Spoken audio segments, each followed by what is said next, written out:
Science, as we know it, is in trouble. On one hand, we have more access to more information than we've ever had before. But on the other hand, we've got huge corporate interests that have infiltrated the peer-reviewed process and skewed the research. If you can influence science, you can influence the minds of society. And so you may be wondering, why am I talking about this on a crypto channel? Because crypto is science. No, because the enemy of science is the same enemy that we have in cryptocurrency, which is centralization. The centralization of researching and funding, well, that's led to this gigantic problem.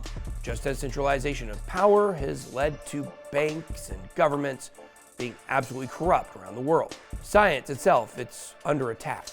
But luckily, there are some crypto projects out there that are ready to fight this battle head on. Let's get it. Welcome to BitBoy Crypto. My name is Ben, and today we're talking about science. Let's go ahead and get into decentralized science and why it's important.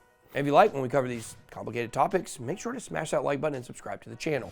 There's a growing movement in the world of science and crypto, and it is called DeSci, which stands for decentralized science. And it's a movement to decentralize research and funding when it comes to science projects. And later in this video, we're going to get into some of the actual crypto projects that are in this niche.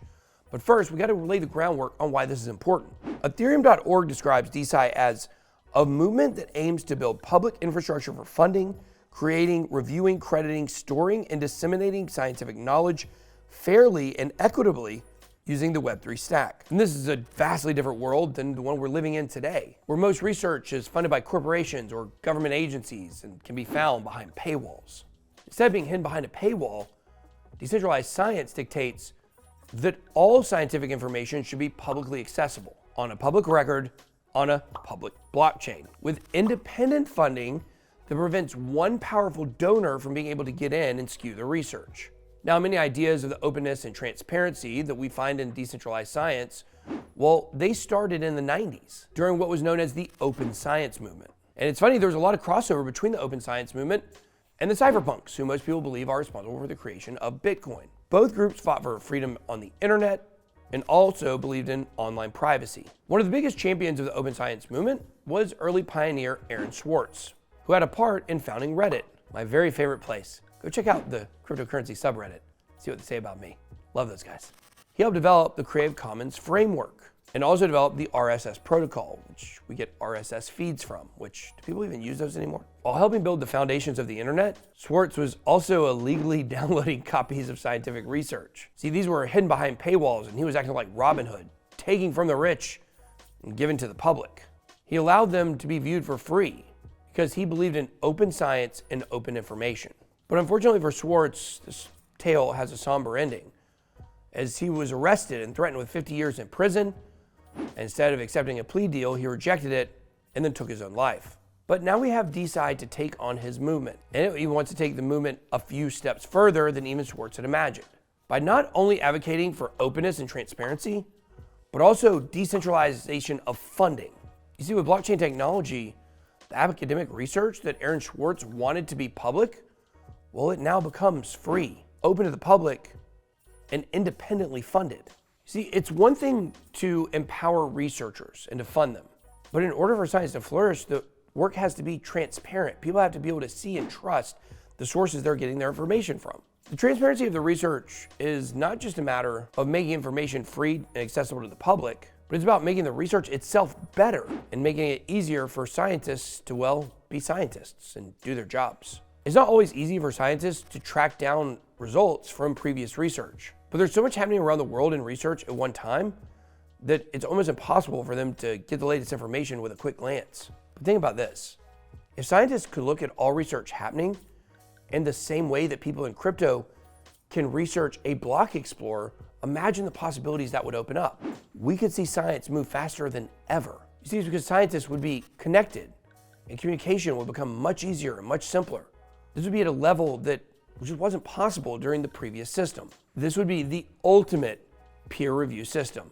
You know, Charles Hoskinson has to love that. Now, part of the path forward with DeSci is harnessing the power of NFTs. These NFTs can be used to gain intellectual property rights for different research studies. And these NFTs, well, they could generate income for these companies without having to have paywalls. or charging users anything other than what they would voluntarily pay for the research paper NFT.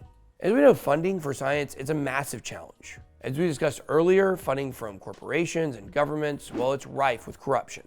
But the centralization of funding problem also exists, which means the money's often flowing to the wrong places. This is how we end up with insane situations that you might hear of on the news, where the government put $2 million into a research program where dogs were injected with cocaine. Or how about this one? The $500,000 that was spent on a casino for pigeons. And yet, very serious problems across our country and our world, well, they're underfunded. Yes, both those things actually happened. And the lesson here to learn is that if funding was crowdsourced, the research would more adequately affect and address the needs of the people, instead of the whims of some detached bureaucrats with no concept of reality and no amount of concern for the average person. Crypto now gives us a ton of tools for decentralized funding. We've seen over the last few years that DAOs can be quite effective in raising money and awareness for different projects and missions very quickly. A DAO was almost able to buy the US Constitution last year, and many others have obtained serious fundraising money.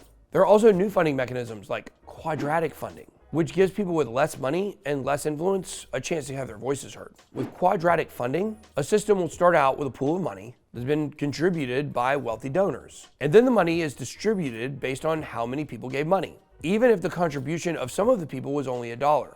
This system has been powered by Gitcoin. It's a platform that funds open source development on the Ethereum blockchain. Gitcoin is technically regenerative finance, or refi, which means it uses financial incentives to accelerate the funding of public goods.